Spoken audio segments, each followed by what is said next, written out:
Aujourd'hui, brièvement, hein, sans vous abreuver de chiffres, il y a une progression importante du bio en France, environ 10%. C'est quand même 2 à 3% des terres qui sont en bio, donc ça a un peu baissé. Il y a aussi des produits qui continuent toujours à arriver d'ailleurs, à être fabriqués ailleurs. Alors comment peut-on faire en sorte que la bio change d'échelle pour passer d'un marché de niche à une phase adulte? On va essayer, avec nos invités, d'y répondre, passer à une phase adulte tant du côté des producteurs que du côté de la distribution, avec quand même un enjeu, et qui n'est pas des moindres. L'enjeu, le risque, c'est peut-être de voir la bio perdre son âme, son identité, ses valeurs, avec un secteur qui, au final, développerait une bio au rabais ou alors une bio à deux vitesses, selon qu'on soit optimiste ou pessimiste. Alors, pour évoquer ces questions, nous avons ici nos invités. Je vais commencer tout à la droite donc, de l'estrade avec Christophe Baron qui va parler au nom de Biolay. Vous nous direz un peu ce que c'est que Biolay, ce que vous faites. Juste à côté, donc nous allons parler avec Jean-Jacques Lebris, qui est le président de la section biologique de Sérafel. Là encore, vous nous direz plus précisément ce que vous faites. Juste à côté, quelqu'un qui est venu de Normandie pour évoquer ces questions-là, Alain Delangue de la FNAB. Juste encore plus à gauche, Monsieur Jean-Paul Kierjean qui va nous parler du réseau Biocop qu'il représente aujourd'hui. Et puis pour finir, deux représentants des magasins Carrefour, de chaîne de distribution Carrefour. D'abord avec Delphine Stroh qui s'occupe du développement durable pour Carrefour. Et puis tout à gauche, Monsieur Guy Le Gouec, qui est directeur du Carrefour d'une ville que vous connaissez, parce que c'est Saint-Sévigné, juste à côté de Rennes. Voilà, donc pour lancer cette table ronde, moi je voudrais vous poser à vous, le représentant du Biolay, qui vous êtes, comment ça marche. Finalement, le lait bio, ça se vend partout. Vous avez voulu finalement que ce lait, on le retrouve partout, vous le collectez partout, vous faites vivre des producteurs partout. C'est ça que vous essayez de développer. Parlez plus fort, hein, qu'on vous entende bien tout au fond de la salle. Hein. Oui, donc bonjour à tous. Donc effectivement, Biolay, il y a la notion de partout et pour tous. C'est une notion qu'on a dans notre slogan, la bio partout et pour tous. Et ce slogan, donc il est pas d'aujourd'hui, il date de 1994, année où notre groupement a été fondé donc par quelques producteurs de Loire-Atlantique et du Sud-Morbihan qui ont eu ce souci d'emblée à une période où la bio n'était pas ce qu'elle est aujourd'hui. C'était la petite niche qui n'intéressait pas grand monde, mais il y a eu cette idée qu'un producteur qui faisait du lait bio, c'était normal d'avoir une juste valorisation par rapport à des coûts qui étaient supérieurs, d'une part, et d'autre part, l'idée du groupement aussi, rapidement, ça a été de pouvoir servir des transformateurs, quel que soit l'endroit où ils étaient en France. Et donc, face à une production atomisée, cette idée qu'on crée une filière non pas dans des bassins en disant on va sélectionner des producteurs conventionnels et on va les mettre autour d'une usine et on va faire la bio comme ça. Non, l'idée du groupement, c'est au contraire que sur tout le territoire, il faut que la bio puisse progresser, qu'elle a vocation à progresser durablement et dans le temps. Et quelque part, 19 ans après, on peut considérer que l'histoire a donné raison aux fondateurs de Biolay, parce que c'est vrai qu'aujourd'hui, le groupement il collecte sur 53 départements. Il sert une cinquantaine de clients, donc transformateurs en France. Et on a aussi, à travers notre histoire, toujours porté l'idée de solidarité, l'idée que la bio elle doit se développer. Et cette idée que la bio doit se développer, on l'a fait avec le groupement distributeur Biocop assez rapidement, dès les années 98-99. Il y a eu cette idée qu'on peut aussi, à travers la bio, inventer une forme d'économie qui fonctionne un peu différemment en associant le distributeur, le transformateur et le producteur. Je dirais que c'est un petit peu les bases du groupement en termes de valeur portée aujourd'hui, c'est celle-là. L'aventure avec Biocoop, elle continue. Les partenariats avec de nombreux transformateurs, ils se sont développés aussi sous forme de contractualisation.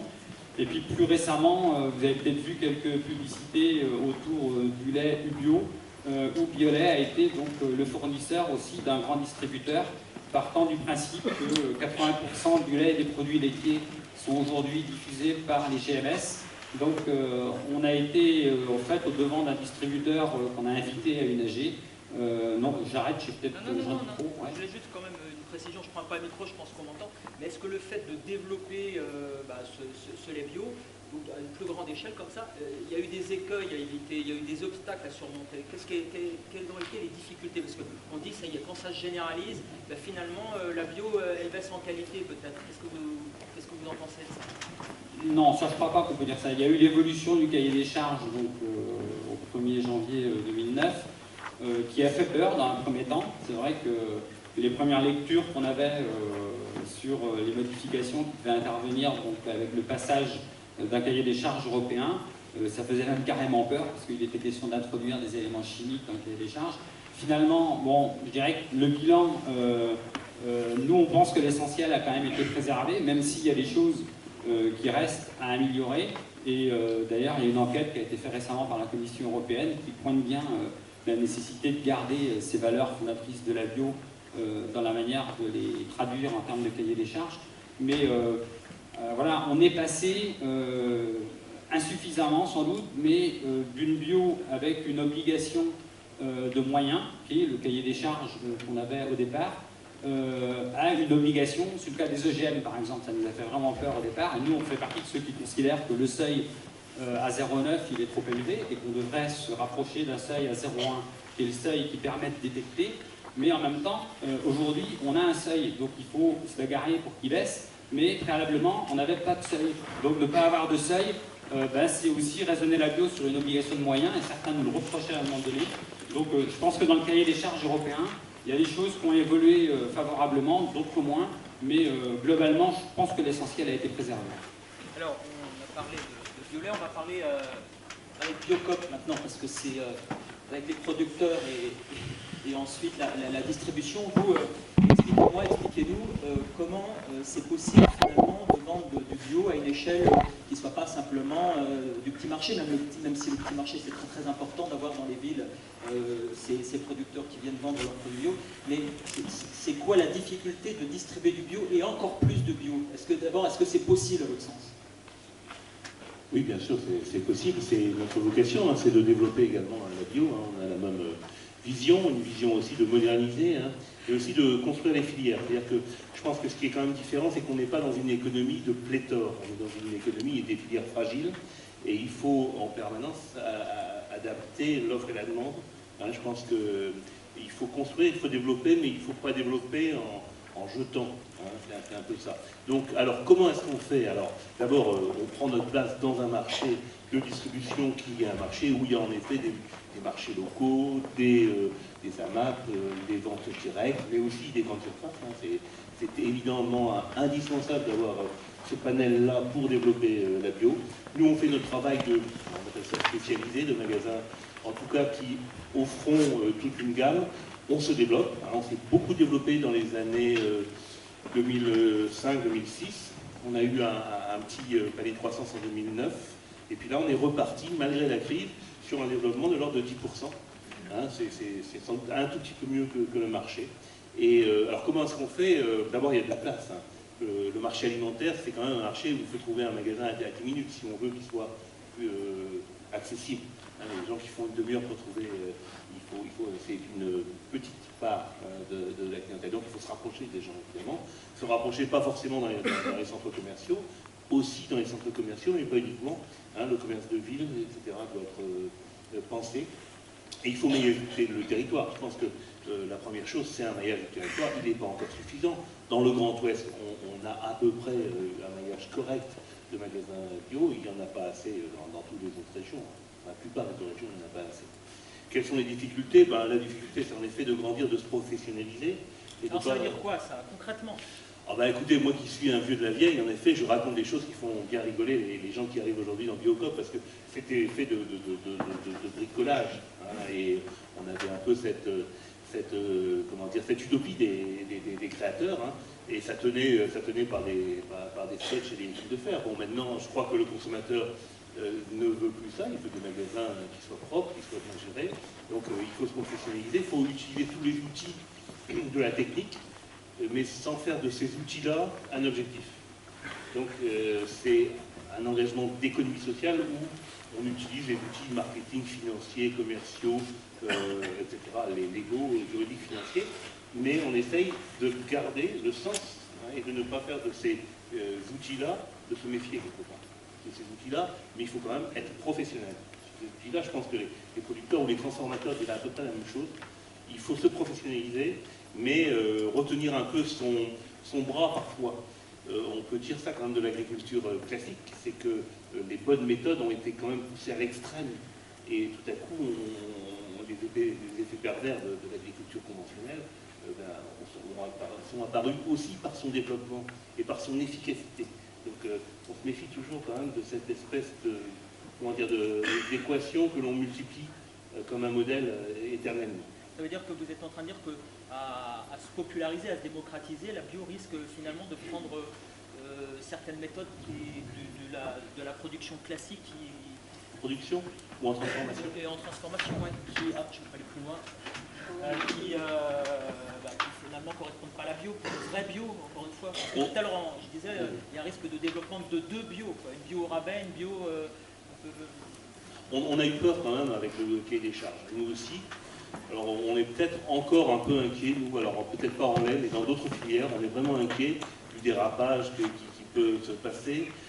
Mais je réfléchissais, en dehors de cette question du produit intrinsèque, hein, qu'est-ce qu'on a le droit de mettre dedans, un peu d'OGM, un peu de choses comme ça, ou pas, hein, et c'est aussi tout ce qui entoure le produit, son transport, quoi, son emballage, comment dire, le type de commerce qu'on développe autour. Enfin, je pense que c'est, nous, quand on fait par exemple un bilan carbone de nos produits, on s'aperçoit que là où les produits bio peuvent polluer, c'est dans le trajet du consommateur vers le magasin.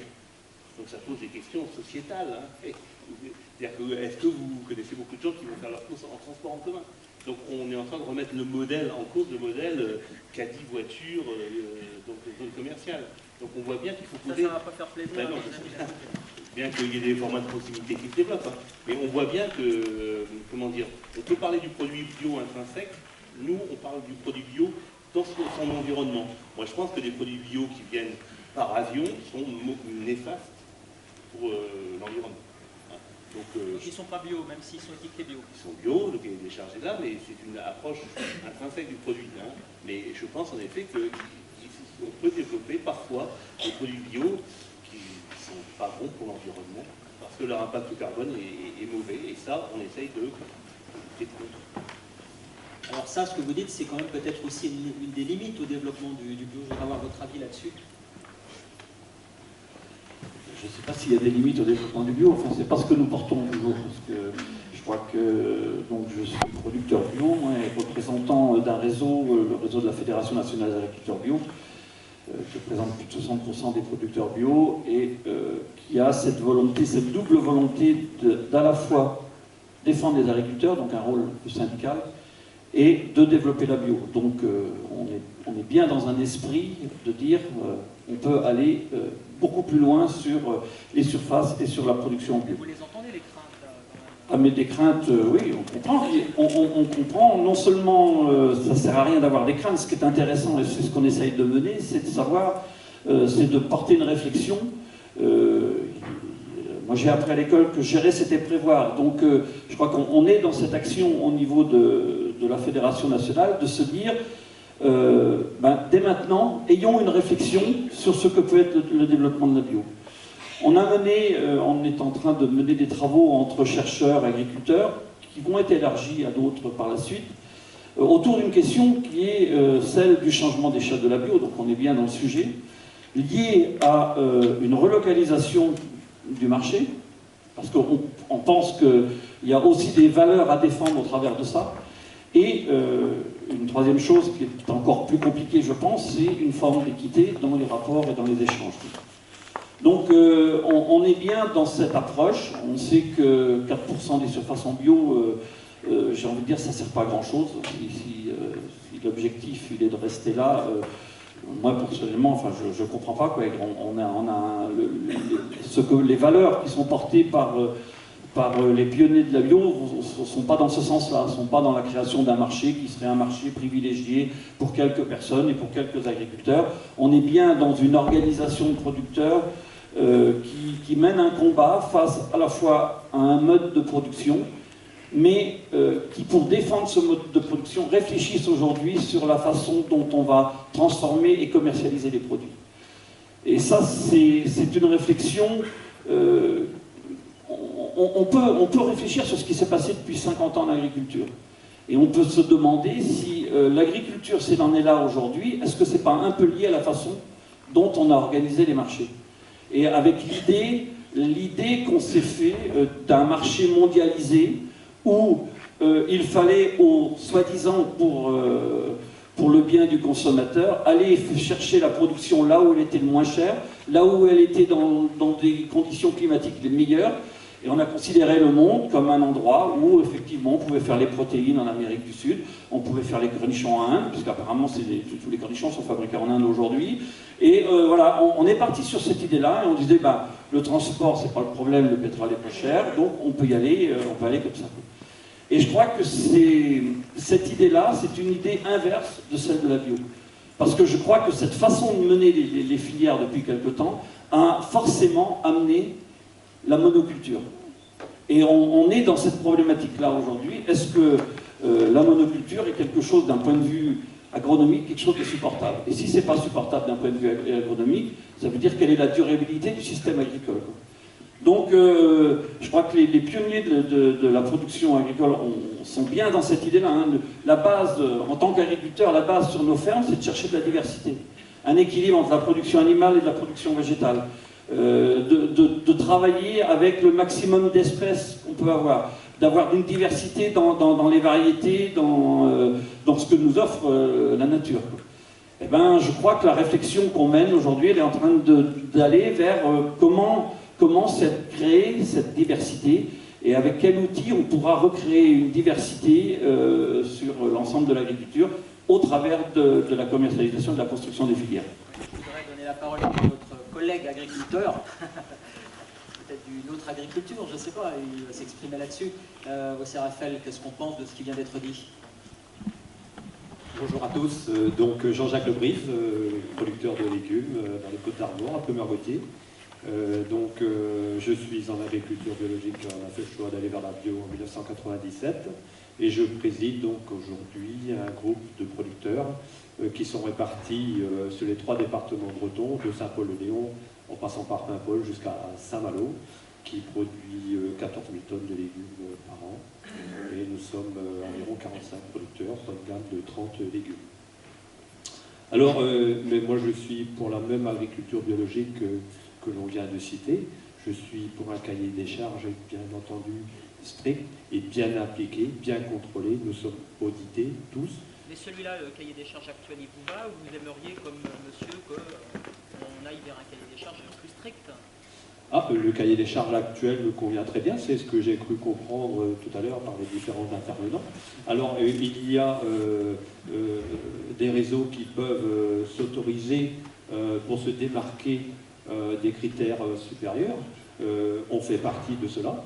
Je pense notamment aux normes environnementales de nos exploitations.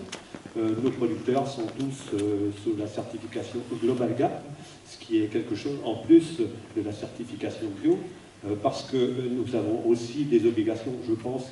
Il ne suffit pas d'être agriculteur bio, mais il faut également avoir au niveau de nos entreprises une gestion des déchets, par exemple.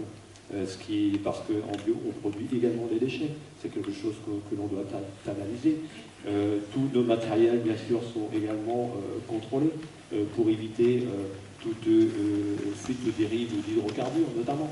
Et ce sont des choses importantes. Donc, bien sûr, on va bien au-delà du cahier des charges de la bio. Chez nous, la démarche de reconversion vers l'agriculture biologique a toujours été une démarche volontaire des producteurs.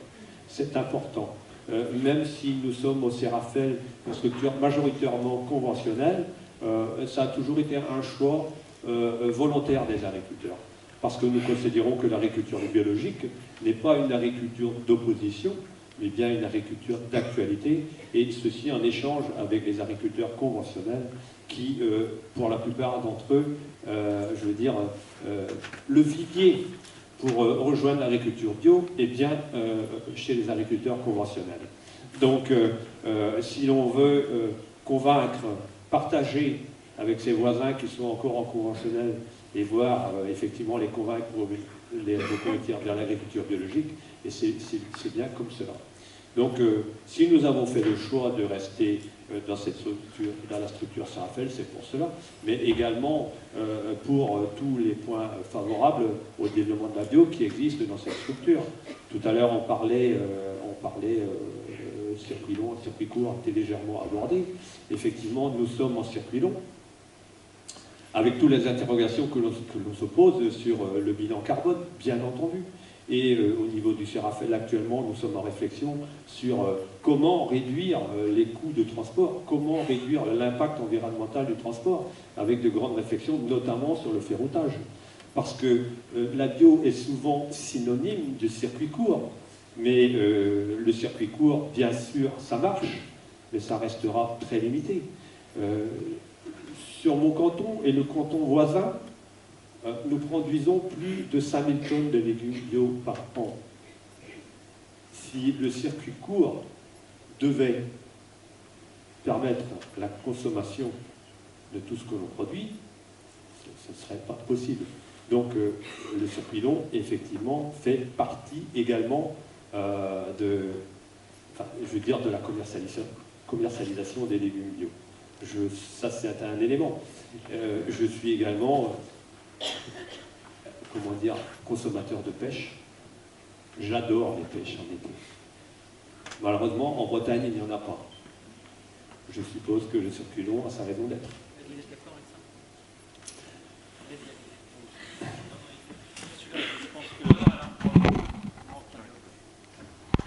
Oui, je suis complètement d'accord avec ça. Il n'y a pas d'opposition. Et moi, je n'ai pas parlé de circuit court, j'ai parlé d'idée de relocalisation, ce qui n'est pas du tout la même chose. Alors expliquez-nous.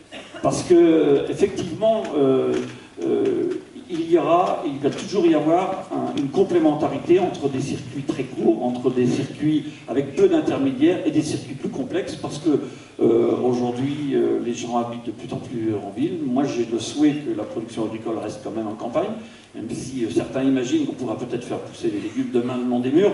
Je ne sais pas dans quelles conditions, mais donc, je crois que la problématique et la réflexion qu'on a, elle n'est pas d'opposer un système circuit court ou circuit plus long, plus complexe. Mais par contre, l'idée de travailler la relocalisation, c'est d'essayer d'amener, à chaque fois qu'on peut, de ramener une étape où on pourrait faire plus petit. Et peut-être que la relocalisation, à un moment, ça peut être l'échelle nationale, ça peut être l'échelle européenne. Peut-être qu'à un autre moment, ça peut être l'échelle régionale. Et il faut bien comprendre toute cette complexité. Mais cette relocalisation, alors, il y a des études, il y a des choses qui montrent que c'est important par rapport à la problématique carbone, par rapport au transport. Et aussi à une massification, donc il faut être très prudent par rapport à ça. Mais il y a un autre élément dont on n'entend pas souvent parler, moi où j'aimerais mettre le point par rapport à l'idée de la relocalisation. Je le vois au travers, je m'occupe de la restauration collective aussi au niveau de la FNAP, je vois au travers de la demande d'élus qui aujourd'hui voudraient des produits de proximité à 25-30 km. Ça a un intérêt très fort aujourd'hui, c'est qu'à partir du moment où on commence à avoir cette demande, on commence aussi à regarder son environnement et on peut s'apercevoir, pour certains, que finalement, si on est aujourd'hui sur un approvisionnement à 35 km, on ne mange pas grand-chose en termes de diversité. C'est-à-dire que ça fait... les gens sont en train de comprendre ce qui s'est passé depuis 50 ans, s'aperçoivent qu'il y a des zones où il n'y a plus que des céréales, il y a des zones où il y a une concentration trop importante d'animaux, et donc peut-être que ça va avoir cet effet qui va nous amener à dire mais si on veut de la diversité avec de la proximité, peut-être qu'il faut qu'on ait dans nos systèmes de production un peu plus de diversité, c'est-à-dire qu'on soit capable de réintroduire dans les zones céréalières de la production animale et qu'on désintensifie peut-être dans les zones où il y a trop d'animaux pour remettre des cultures et remettre à la fois des légumes et puis des céréales. Donc, vous voyez, ça c'est l'idée de la relocalisation et c'est l'idée inverse de la mondialisation que j'expliquais tout à l'heure, qui est de dire on prend la planète et on fait. Maintenant, peut-être qu'il y a des fois où les conditions climatiques sont un peu moins favorables, mais le fait de créer une diversité, on amène aussi des choses beaucoup plus positives parce qu'on peut se passer, c'est une des conditions pour se passer des pesticides. Nous, sur nos exploitations, si on crée cette diversité, c'est parce qu'on sait que le passage en bio, ce n'est pas simplement arrêter d'acheter des intrants, c'est mettre un autre système, une autre organisation sur l'exploitation. Donc on a cet espoir qu'on a défendu, j'ai envie de dire techniquement sur notre exploitation, on a cet espoir ou cette utopie de penser qu'on peut peut-être faire bouger aussi l'économie pour arriver à créer, en termes de circuits, en termes de relations commerciales, des éléments qui vont nous amener à recréer cette diversité. Alors, pour faire passer la bio à la fin d'un marché de niche à quelque chose de plus général, il y a forcément le nerf de la guerre, c'est la distribution, la grande distribution, faire que ces produits soient accessibles un petit peu à tout le monde. J'aimerais avoir un petit peu votre position et un peu votre façon de faire. On a vu tout à l'heure avec le lait comment ça se passait, on avait avec le Biocop. Vous, pourquoi soudainement vous vous intéressez au bio? Alors, juste quand vous donniez l'expression le nerf de la guerre, non, c'est nous, distributeurs, que ce soit des distributeurs spécialisés ou des distributeurs en plus grand nombre de produits, on n'est pas le nerf de la guerre, on est l'avant-dernier maillon de la chaîne, sachant que le dernier maillon de la chaîne, c'est quand même le consommateur et le client. Donc, qu'on soit des hypermarchés comme les nôtres, où on vend de multiples produits, ou des magasins spécialisés, on est là pour être facilitateur, justement. Facilitateur de toute cette démarche et pouvoir proposer des produits bio dans nos magasins. Concernant le développement durable, comme on était un petit peu plus sur le développement durable, je vais laisser ma collègue continuer sur le côté développement durable, et puis après je me permettrai de reprendre la parole sur le côté commercialisation et le rapport après que nous, on a avant-dernier maillon de la chaîne avec directement les consommateurs en magasin. Le bio chez Carrefour, on y a pensé dès les années 90. On était le premier distributeur à lancer un produit en 92, qui était la boule de pain bio, qui est encore vendue dans nos magasins. Et ensuite, on a souhaité démocratiser le bio. Je pense qu'un réseau de distribution comme Carrefour est totalement complémentaire avec des réseaux courts et avec des magasins spécialisés. On ne s'adresse pas forcément au même type de consommateurs. Et avoir du bio chez Carrefour, ça permet aussi de sensibiliser les consommateurs qui, au départ, ne connaissaient pas un petit peu ce monde-là. Dans les années 90, on a cherché à développer nos gammes pour qu'un client puisse vivre bio à 100% dans nos magasins. Donc proposer à la fois de l'alimentaire, du non-alimentaire, des produits frais, des produits transformés, etc. Jusqu'au textile, aux cosmétiques. Par rapport à ce qui a été dit tout à l'heure sur la relocalisation, on est tout à fait en phase et il y a un réel tournant qui a été pris ces dernières années. Là, on s'est engagé à avoir 100% sur les produits à marque Carrefour Bio, du lait d'origine France, également des œufs d'origine France, également de la viande fraîche d'origine France. Et pourquoi ça ? Parce qu'on voit que ça n'a pas de sens d'aller chercher des produits bio en dehors de la France. On souhaite aussi pousser l'agriculture bio en France. Il y a des vrais enjeux derrière. Et on pense qu'on peut, entre guillemets, imposer aux consommateurs cette origine-là sur ces produits. Concernant les produits plus d'épicerie transformés, le vrai tournant a été d'essayer, dans la mesure du possible, d'avoir des matières premières d'origine France. Mais on voit qu'on a certes 74% des produits bio fabriqués en France, mais encore des matières premières d'origine hors France. Ce qu'on a souhaité faire, c'est être transparent, indiquer à chaque fois l'origine des matières premières principales des produits, même quand il y en a de multiples, pour que le consommateur sache d'où viennent les produits et petit à petit, dans la mesure du possible, relocaliser la partie Ça veut dire que vous manquez origine. de producteurs pour les matières premières. Vous manquez de producteurs Alors français. il y a diverses raisons, hein, ça va dépendre de chaque produit, de chaque filière. Il y a des filières pour lesquelles il manque de la production en France. Il y en a d'autres où... Par exemple, donnez des exemples. Alors je pense que mes voisins sauront plus répondre sur les filières. Après il y a d'autres contraintes qui vont être peut-être propres à Carrefour. Il va y avoir des problèmes aussi de volume. Donc pour des référencements nationaux chez Carrefour, il est clair qu'il faut avoir des volumes assez conséquents. Donc il peut y avoir des filières, mais trop disparates en France et ne permettant pas de répondre à ces référencements nationaux. Après, on peut avoir des produits qui sont référencés en direct en magasin. Et ça a été également un autre gros tournant pris par Carrefour ces derniers temps. C'est de beaucoup plus référencer de produits au niveau local et de ne pas être que sur des produits avec des producteurs ayant des volumes énormes à la base. Je reviendrai avec vous, mais quand même, sur les producteurs. Il manque des producteurs pour avoir les matières premières, pour faire des produits qu'on trouvera un peu partout dans la distribution. En ce qui nous concerne, grâce à l'expérimentation, à la recherche, à l'accompagnement technique qui a été réalisé depuis ces nombreuses années sur la production légumière, je peux vous affirmer que le frein au développement de la bio n'est pas chez les agriculteurs. Bon nombre d'agriculteurs aujourd'hui sont prêts à se reconvertir vers la bio. alors il est où le frein? Le frein, je pense qu'il est plus en aval. Si les agriculteurs ont des signes forts de la société pour qu'ils évoluent dans leur pratique, pour qu'ils rejoignent le cahier des charges de l'agriculture biologique, eh bien, ils sauront le faire très rapidement. Aujourd'hui, les agriculteurs se remettent plus vite en question que la société, il faut le dire. Mais c'est la société en général, qui passe du réseau commercial au consommateur, tout simplement.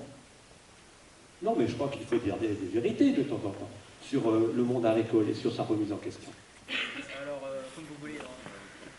Moi, je ne serais pas aussi affirmatif sur la capacité des agriculteurs à s'engager dans l'agriculture biologique. Il faut quand même être conscient aujourd'hui de ce qui se passe dans les écoles d'agriculture. C'est un point. Il y a des comportements de la part de fils d'agriculteurs conventionnels qui relèvent de la haine vis-à-vis de l'agriculture biologique. Et ces chocs sociologiques, je le dis parce que je l'ai vérifié à plusieurs reprises, on ne passe pas de cette manière-là d'un coup à une adhésion et à de l'empathie pour l'agriculture biologique. Deuxième point, j'en parlais avec un collègue pas plus tard que ce midi en déjeunant, quand il y a des fermes bio à reprendre, et il va y en avoir dans les 5-10 ans, je vois qu'il y a des jeunes dans le fond de la salle, ça vaut le coup de se poser des questions sur la reprise des fermes biologiques parce qu'on a du mal à retrouver des repreneurs pour les fermes biologiques sur des outils économiques qui tournent et qu'on fait leur preuve. C'est une deuxième réalité. Pourquoi? Alors pourquoi j'ai pas toutes les causes de ce problème, mais je pense que l'agriculture biologique, ça représente aujourd'hui, on parlait de c'est 4 et quelques pourcents sur les surfaces, pour le lait c'est un peu moins de 2% aujourd'hui, on est de toute manière dans des pourcentages qui sont inférieurs à 5%, et je pense que le fait que l'agriculture biologique remet en cause partie un certain nombre de techniques de l'agriculture conventionnelle, ça ne facilite pas le fait d'avoir, disons, cette adhésion pour l'agriculture biologique. Et le fait que beaucoup d'acteurs soient les mêmes, là je me permets un petit coup de griffe, soient les mêmes, quand on fait du conventionnel et du bio à la fois, moi je pense qu'on a quand même du mal à être des acteurs de la bio à 100%. Moi je pense que c'est plus difficile parce que, enfin pour ce qui concerne le monde laitier que je connais mieux, j'étais au mois de février à un salon à Nuremberg, pas d'industriels laitiers français au salon à Nuremberg. Pourquoi? Parce qu'ils ont le sentiment que s'ils développent l'agriculture biologique, ils vont décrédibiliser le lait qu'ils vendent par ailleurs sous forme conventionnelle, et du coup, ils préfèrent maintenir ça à un niveau de niche. Et quand on maintient un niveau de niche, on est sur une croissance de la bio qui est difficile pour la raison que vous avez donnée, à savoir qu'à un moment donné, il y a des effets de seuil. Quand vous êtes en grande distribution, il faut quand même être capable de massifier. Et je crois que l'agriculture biologique, elle est face à ces difficultés dans le moment de progresser de manière plus forte avec ce besoin de prise de conscience. Et le monde agricole, il a Je ne dis pas qu'il n'y a aucun agriculteur qui veut aller vers la bio, mais moi j'attends, en dehors des opportunités économiques, mais de la conviction que c'est un système d'exploitation durable qui peut tenir, moi j'attends de voir. Alors peut-être que ce n'est pas la même chose pour ce qui concerne les légumes. C'est vrai qu'il y a beaucoup plus de demandes d'installation dans le maraîchage qu'il y en a dans le secteur laitier, mais dans le secteur laitier et dans les métiers de l'élevage, c'est une vraie difficulté de trouver des répondants. On va lui laisser la réponse à la fin. Là. Oui, je confirme mes propos concernant la remise en question du monde agricole dans notre système. On a toujours maintenu, nous, les échanges avec les agriculteurs conventionnels qui également ont adopté des pratiques, même sans rentrer dans le... conventionnel, finalement, on ne reproduit pas, quand on est dans le bio, qu'on vient du conventionnel, des méthodes qui sont finalement pas celles du bio. Ah non, absolument pas. Non, non, non. Je crois que le fait de se reconvertir vers la bio est avant tout une démarche personnelle et volontaire et une remise en question de son métier. La différence, c'est que nous, et nos exploitations sont 100% en bio. Je tiens à le rappeler, il ne faut pas non plus faire l'amalgame entre les moyennement bio ou pas. Nos fermes sont 100% en bio, mais nos agriculteurs ont fait le choix de rester dans leur famille agricole, tout simplement. On a ici, à cette tribune, des distributeurs. Certains sont 100% bio, d'autres ne le sont pas. Mais les consommateurs ont le droit d'acheter des denrées bio dans tout type de magasin. Et nous, donc quand je dis que les agriculteurs conventionnels, que l'on côtoie au quotidien, s'interrogent, je peux vous affirmer que dans mon organisation de producteurs, il n'y a pas un agriculteur qui ne s'est pas posé la question, un jour ou un autre, est-ce que je vais me reconvertir à la bio? Mais il manque aujourd'hui des signes forts de la société, et je le répète. Expliquez-nous pourquoi il manque, ça manque autant. Par rapport au débat qu'il vient d'avoir, je pense que un petit peu plus mitigé, parce que je crois que ce que vous dites au contact des agriculteurs est certainement vrai. Moi, je suis aussi en relation, là on va arriver à la période du maïs, je vais aller lancer l'âge de maïs la semaine prochaine chez les voisins conventionnels, et je pense qu'il y a des gens qui sont effectivement prêts à réfléchir. Maintenant, vous avez parlé de société, il y a un autre élément qui est peut-être important, c'est l'acteur politique, c'est les décisions politiques. Et où il y a, à mon avis, peut-être là une hésitation qui est beaucoup plus forte dans le monde du conventionnel, c'est par rapport à la pression politique qu'il fait. On va avoir une nouvelle politique agricole commune qui va se mettre en place. On sait que l'influence aujourd'hui sur la politique agricole n'est pas portée par les mondes majoritaires, n'est pas portée pour un développement important de la bio. Ce qui serait sans doute un signe fort, quoi, qui pourrait être amené, et si derrière il y avait cette volonté par les organisations majoritaires de dire on veut changer complètement de virage et on veut effectivement que la politique agricole et que l'argent des contribuables serve à changer le système, je pense qu'on pourrait y arriver.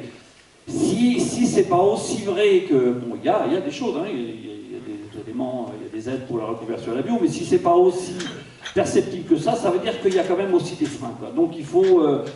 je crois qu'il y a un travail, on a tous un travail à faire pour qu'effectivement, on changera sans doute plus vite d'échelle le jour où tout le monde aura compris qu'il faut sans doute aller plus vite que ce qu'on va aujourd'hui. Alors quand même, vous parliez de l'Europe, c'est peut-être un moment de parler de ça. On a vu, depuis 2009, un cahier des charges, on va dire, revu un peu à la baisse, même beaucoup à la baisse dans certains cas. Vous, qu'est-ce que vous en pensez de ça? Est-ce que justement, vous ne pensez pas qu'en termes de développement du marché, du côté du consommateur, finalement, il va se dire, voilà, je vais avoir de la bio qui n'est pas vraiment de la bio, alors est-ce que j'y vais? Oui, là-dessus, bon, il y a eu un cahier des charges qui a été harmonisé au niveau de tous les pays. Il l'était au niveau de la production végétale, il n'était pas au niveau de la production animale. C'est clair qu'à partir du moment où on met plus de monde autour de la table pour harmoniser, on va vers sans doute un niveau plus bas. C'est pas toujours le cas, hein. Il y a des fois, nous, il y a des choses au niveau national sur lesquelles on s'est battu, il y a des spécificités dans les régions qui font que plus c'est large, plus c'est effectivement un peu complexe, quoi. Bon, il y a aussi, par rapport au cahier des charges, c'est quelque chose qui est vivant, c'est quelque chose qui va, il y a un travail qui va être remis en cours au niveau européen pour retravailler sur le cahier des charges. Et enfin, moi, je ne voudrais pas parier que ce soit forcément pour une remise à la baisse. Je pense que voilà, c'est un contact de négociation. Et il va y avoir. L'important d'un cahier des charges, c'est qu'il colle le plus possible à la réalité des choses, avec des objectifs. Si on a un objectif de durabilité pour l'agriculture, de qualité pour l'alimentation, eh ben, il faut, voilà, il y a des fois, il y a des moments, le cahier des charges il est comme ça, puis on s'aperçoit qu'il faut le faire évoluer autrement. Et un cahier des charges tel qu'il est aujourd'hui à l'échelle européenne n'empêche absolument pas à chacun, à chaque producteur individuellement, à chaque organisation de producteurs, à chaque distributeur, d'aller au-delà. La démarche de progrès, elle fait partie de... Oui, mais ça peut troubler le consommateur. Ça peut troubler le consommateur de voir qu'il a une bio qui est tantôt comme ci, tantôt comme ça, tantôt on peut accepter une marge d'OGM, tantôt on m'alertait sur le lien au sol, par exemple, qui a changé depuis 2009. Bon, bah, pour quelqu'un qui s'intéresse au bio, ça peut, voilà. Oui, mais moi je suis persuadé qu'on va passer du consommateur au consommateur, c'est-à-dire qu'il va aussi mieux comprendre, mieux s'intéresser et mieux fouiller peut-être sur la production. Et pourquoi pas aussi s'investir sur la façon d'organiser les filières. Parce que je crois que l'enjeu est là. Vous avez dit un mot qui est important à mon avis, qui est le mot-clé pour l'évolution, c'est la transparence. Je crois que le système que je dénonçais de la mondialisation, il s'est accompagné d'une opacité. Et je voudrais juste donner une petite anecdote revenir sur l'histoire des 50 ans de création de filière. Avec Dominique, qui est là à côté de moi, on était il y a, je crois, 2 ans et demi, on était à la FCD, la fédération qui regroupe, que vous connaissez bien, à Carrefour. Je crois que c'était dans la même semaine, on avait entendu l'association des consommateurs qui avait dénoncé des prix de légumes trop importants dans la GMS. Et des responsables de la FCD nous disent, nous, quand on entend ça, qu'est-ce qu'on fait? On fait des promotions, quoi. Et on y va, on va essayer de faire baisser les prix. Parce que, voilà, on veut répondre aux consommateurs, quoi. Et puis, quand on fait des promotions, c'est au détriment de qui? C'est de celui qui transforme ou qui distribue ou qui produit, quoi. Eh bien, il faut savoir que depuis 50 ans, ça marche comme ça. C'est-à-dire que chacun, dans son côté, dans sa corporation, défend son petit précaré. Alors, il y a des fois où le consommateur y gagne, il y a des fois où le producteur y gagne, mais jamais tout le monde ensemble. Souvent c'est la loi du marché, jamais tout le monde ensemble. Et puis une chose est sûre quand même, c'est qu'en fonctionnant comme ça depuis 50 ans, l'intérêt général, il a perdu. Parce que c'est ce qui a amené, c'est ça qui a amené à la monoculture, c'est ça qui a amené à l'arrivée des pesticides. Donc, s'il y a quelque chose à travailler, c'est bien la transparence. Et la transparence, elle va avoir lieu le jour où on va faire... Et Christophe l'a évoqué, il y a déjà des travaux qui sont nés, ça fait partie de l'esprit et des travaux qu'on mène. Christophe a évoqué l'idée d'une filière qu'ils ont créée avec un transformateur et un distributeur, en disant, voilà, on se met d'accord ensemble, on regarde ensemble les problématiques des uns et des autres, pas que ses propres problématiques, et on construit quelque chose. Ce qu'avait fait Christophe, lui, il l'a fait aussi bien avec des magasins spécialisés, comme avec des magasins plus généralistes. Je crois que la problématique, elle est là aujourd'hui, enfin la problématique, ou plutôt l'ébauche de solutions, elle est de se dire, finalement, entre compétences différentes, comment on peut faire pour l'intérêt commun, comment on peut travailler maintenant pour l'intérêt commun, et arrêter de penser uniquement à l'intérêt corporatiste. Alors tout à l'heure vous avez parlé des prix, et notamment dans la grande distribution, ça m'amène forcément à vous passer le relais. Est-ce que pour vous, finalement, le bio ok, le démocratiser ok, baisser les prix ok, mais on a l'impression que quand même ces produits bio, ils sont toujours finalement, en termes de prix, très dissuasifs par rapport... même dans la grande distribution, alors après je donnerai la parole à Biocop, mais c'est quand même assez cher, non? Alors, juste pour donner une idée de 2 chiffres, après je vais éviter de donner plus de chiffres que ça. Nous, chez Carrefour, on a 1200 produits à marque distributeur, et dans les hypermarchés, on distribue à peu près 3000 produits bio dans nos magasins. D'accord? Donc quand je disais tout à l'heure, nous, la façon dont on voit le développement du produit bio, c'est par le dernier maillon de la chaîne, bien évidemment, c'est le consommateur, parce que c'est lui, in fine, dans tous nos magasins, qu'on soit spécialiste, que vous soyez spécialiste ou généraliste, on a des magasins avant tout qui sont des magasins libre-service, et vous disiez tout à l'heure, le client a le choix. D'accord? Donc l'objectif d'un hypermarché, c'est quoi? C'est proposer à l'ensemble de ses clients un assortiment qui soit à la hauteur de ses demandes. Aujourd'hui, dans nos magasins, nous, on a des clients qui sont 100% bio, qui viennent faire leurs achats et qui ont des caddie 100% bio, comme ils peuvent l'avoir d'ailleurs dans les magasins spécialisés. On a aussi des consommateurs qui ont une façon de consommer un peu différente et qui achètent, je dirais, dans les produits communs, des produits normaux, et qui, pour leurs enfants, achètent que du produit bio. Alors, l'objectif de la grande distribution, c'est quoi? C'est de démocratiser, bien évidemment, la vente des produits bio. Les produits bio sont vendus un peu plus cher que les produits normaux, mais pourquoi ils sont vendus? Alors, il y a quand même une étude de la CLCV, je crois, récente, qui dit que les produits bio, encore une fois, hein, je veux pas, c'est toutes marques confondues, je ne vais pas citer Carrefour plus que les autres, c'est à peu près entre 30, 50, voire dans certains cas, 70% plus cher, hein, pour un cas divers. Soit 70% plus cher, ça me paraît... Si on prend les mêmes articles. Hein. Non, ça me paraît quand même énorme. Les produits bio ne sont pas 70% plus chers. Si, la tranche de jambon emballé, de pays emballé à 72%, sur lesquels les marges de la grande distribution sont énormes. Alors, attendez, on donnera la parole au public tout à l'heure.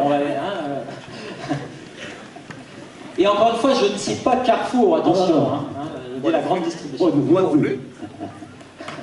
Donc le but, alors voilà, donc je vais reprendre juste ce que j'étais en train de dire avant d'arriver sur le prix, qui est toujours un sujet, bien évidemment, très douloureux.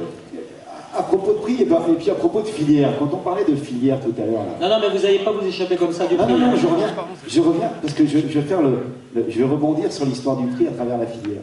Quand on parlait tout à l'heure de la filière, nous, on a, depuis déjà 20 ans, mis en place ce qu'on appelle la filière qualité Carrefour, d'accord? Avec, justement, un partenariat entre producteurs, transformateurs et distributeurs, avec ce qu'on appelle un objectif gagnant-gagnant.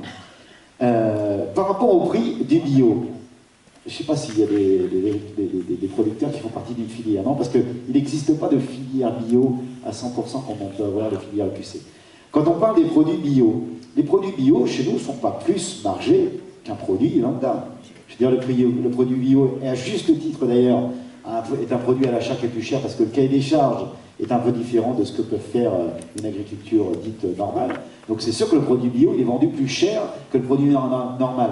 Mais c'est pas 70%, les produits bio ne sont pas vendus 70%. Parce que si les produits bio étaient vendus 70% plus cher qu'un produit normal, je veux dire, le peu de consommateurs, il n'y aurait pas beaucoup de consommateurs qui pourraient s'offrir des produits bio. Hein. Le but de ça, que ce soit, alors moi je parle pour la grande distribution. Mais alors selon vous, selon la grande distribution, le vrai surcoût qui serait légitime par rapport au fait que c'est une agriculture différente, qui respecte tout un tas de choses, ce serait combien le vrai surcoût? Le vrai surcoût, c'est quoi? C'est 15-20% maximum. Par rapport à ce qu'on peut avoir par rapport à une autre agriculture. Quand on parlait après, nous, de l'association de consommateurs, il faut interpeller le consommateur. Et c'est vrai que si on essaye de faire un copier-coller de produits extrêmement emballés, transformés, on a des prix tout à fait inconséquents. Nous, aujourd'hui, c'est l'automne, on est en train de reparler de soupe et de faire sa soupe dans les magasins bio, avec des légumes de saison. Je crois en effet que le consommateur, parce que bon, c'est bien beau de taper sur le producteur, mais enfin c'est quand même le consommateur qui a impacté, qui a impulsé un certain nombre de dérives qualitatives de l'alimentaire. Hein, ça c'est clair. Et je crois que c'est... Peut-être qu'on l'a contraint, le consommateur aussi, progressivement, à avoir ses réflexes. On ne peut pas parler d'un consommateur irresponsable, c'est un citoyen. Hein, et on ne peut pas imaginer que toute la responsabilité d'un certain nombre de dégradations qualitatives repose sur les agriculteurs. Oui, bien sûr. Ni sur les transformateurs non plus. Mais tout le monde y a participé allègrement, je crois. Mais aujourd'hui, il faut que le consommateur se remette en cause dans ses pratiques de consommation. De toute façon, sur le moyen terme, on voit bien qu'on est dans des impasses énergétiques, des impasses également de protéines animales. Et il va bien falloir que le consommateur prenne en compte ces choses-là. Il ne peut pas se plaindre d'avoir des produits de mauvaise qualité et ne pas vouloir se remettre en cause. D'autre part, il est clair que le pourcentage de budget alimentaire du français ne cesse de baisser et que là aussi, il y a des choix budgétaires. Ça, on en parle aussi dans nos magasins. Il y a des choix budgétaires aussi à un moment à faire. Est-ce que l'alimentation est importante ou pas? Et puis, bon, il y a en effet consommer des produits de saison, moins jeter. Hein, je crois que moins jeter d'emballage, moins jeter de produits. Je crois que c'est des remises en cause citoyennes. On est là dans un forum qui s'appelle aussi des transitions. Je crois que derrière ça, c'est pas seulement remplacer un jambon non bio par un jambon bio. Hein. C'est aussi donner des signes que la société va évoluer et qu'on n'a pas le choix. Et qu'il ne faut pas manger de jambon, c'est ça que vous voulez dire? Non, pas du tout, parce que là, en plus, j'ai des producteurs. Non, je crois que c'est pas comme ça. C'est pas avec des idées, comment dire, aussi simple qu'on arrivera. Et on peut dire, ben oui, il ne faut pas prendre sa voiture. Voilà. Alors qu'on voit bien que, par exemple, je prendrais un autre exemple, le covoiturage, c'est aussi des solutions qu'on a trouvées pour continuer à prendre sa voiture en dépensant de l'énergie. Je pense que c'est ce genre de choses qu'il faut essayer d'inventer. C'est vers une transition écologique énergétique. Parce que oui, pour revenir sur la notion de prix, elle est importante, et puis effectivement, le consommateur a son rôle, le distributeur a son rôle aussi par rapport au prix. Parce que moi je souhaite qu'on voit de plus en plus des communications, parce que l'importance de la communication, elle influence aussi le consommateur. Et qu'on arrête de passer de la communication en disant le prix le moins cher, le prix le moins cher, le prix le moins cher. Moi, j'ai eu peur à un moment, on a commencé à voir ça en bio, la bio à 1 euro, et ça c'est une catastrophe, parce que je crois que ce qui est important et ce qui va dans l'idée de ce qu'on défend, c'est de travailler sur un prix le plus juste. Parce que, et c'est là où intervient ce que je disais en termes de transparence. L'histoire du jambon, du jambon qui est si cher, il y a aussi peut-être derrière une explication. C'est-à-dire dans les habitudes de consommation en France, c'est-à-dire que dans un cochon, on aime le jambon, et pratiquement que le jambon. Il faudrait 18 jambons à un cochon. Voilà, et quand on tue pas un cochon, on tue pas un jambon, on tue un cochon, quoi. Donc ça veut dire que derrière, il y a des problèmes d'équilibre matière qu'il faut connaître. Donc il y a vraiment à revoir la façon dont on a communiqué sur l'alimentation depuis longtemps, quoi. Et le problème du prix, et puis aussi, même en termes d'image, c'est-à-dire que il faut arrêter. Bon, c'est vrai que tous les publicistes vont dire qu'il faut faire rêver les gens. On a tous besoin de rêver. Mais on peut aussi faire rêver sur des choses qui ont un peu de sens, et puis des choses qui vont aussi pouvoir laisser la possibilité à nos enfants de rêver. Parce que là, on est sur du rêve immédiat qui a des conséquences que nos enfants paieront, quoi. Donc il va falloir donner un peu de réalité sur la façon dont on produit aujourd'hui, et plus faire forcément des pubs qui racontent des choses, qui racontent n'importe quoi, du rêve qui n'a plus de sens, quoi. Alors, est-ce que, là, je m'adresse... Oui, je vous en prie. Par rapport au prix, on parle souvent d'un consommateur schizophrène, et je prends le cas de Carrefour, jusqu'à il y a 2 ans, on communiquait très très peu sur le prix, on communiquait plus sur la qualité des produits. Et on a des parts de marché qui se sont plutôt effritées, et on avait des concurrents qui ne parlaient que de prix. Et c'est vrai qu'on a été sur des devenus suiveurs, et pour garder des consommateurs et essayer de retrouver quand même une croissance. Alors ça justement, par rapport à ce que vous expliquez là, je ne veux pas dire, c'est pas notre responsabilité, c'est celle du consommateur, mais c'est juste que faut arriver à trouver un juste milieu, et le consommateur, c'est vrai, regarde beaucoup trop le prix actuellement. Alors après, il y a eu beaucoup de reportages ces derniers temps, et on trouve ça très bien, qui montrent les filières, qui montrent certaines origines des produits qu'on ne soupçonnait pas en tant que consommateur, et qui créent plus de transparence pour que le consommateur derrière sache ce qu'il y a derrière parfois un prix trop bas. Aujourd'hui, donc, on a un mode de communication en grande distribution. On a 2 modes de communication. On a le catalogue que vous recevez dans les boîtes aux lettres, on a tous les messages radio qu'on puisse faire, etc., etc. Mais dans nos catalogues, même nationaux, on a des fois des pages complètes où on met en avant l'agriculture biologique et les produits bio. Les catalogues sont feuilletés et refeuilletés dans les différents foyers, et c'est un mode de communication quand même. Un mode de communication aussi qu'on privilégie, parce que cet avant-dernier maillon de la chaîne qui est le nôtre, là, les clients viennent chez nous, on ne peut pas aller les chercher, on ne va pas les chercher en bus pour qu'ils viennent chez nous. Et c'est un endroit où, je vais prendre mon exemple, parce qu'il y a bien un exemple que je connais, dans un magasin comme le mien, vous avez en moyenne, un samedi, 8000 clients qui passent en caisse. C'est-à-dire qu'il y a 16 000 clients qui viennent, quoi, parce qu'ils viennent environ à 2 parties de caisse. Donc 16 000 clients qui viennent dans un magasin.